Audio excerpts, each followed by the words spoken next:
Apakah pada zaman Nabi itu ada nama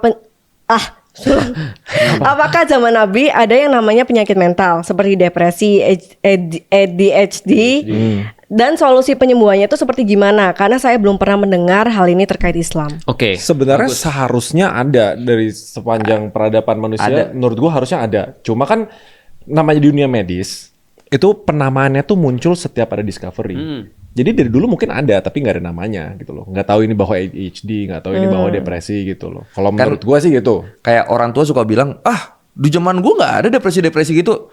Padahal sebenarnya ada, tapi mungkin mereka nggak sadar aja atau karena belum ada pembedahan tentang itu, jadi mereka nggak tahu kalau itu sebenarnya sesuatu yang sama gitu. Sebenarnya dari dulu pasti ada. Masalah itu sebenarnya menjadi masalah yang paling disoroti di dalam Al-Quran. Masa sih? Kan? Iya serius. Contoh ya, lihat di dalam surat Al-Baqarah ya.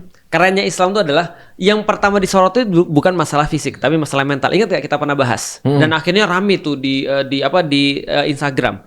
Buku rekomendasiku untuk memahami penyakit mental di zaman Nabi. Dan pemecahan-pemecahannya. Aku ulangi lagi, ini terkenal nih nanti buku nih. Judul bukunya ditulis sama Al-Balkhi.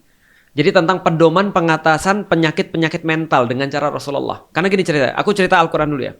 Di dalam Al-Quran itu dikatakan, kenapa orang harus ngambil Al-Quran? Karena ada kata-kata ini, famanit taba'a hudaya fala khaufun alaihim walahum yahzanun. Kalau kamu mengambil apa yang di dalam Al-Quran sebagai petunjuk kamu, maka kata Allah kamu tidak akan pernah merasa khauf, takut dan tidak akan pernah merasa sedih.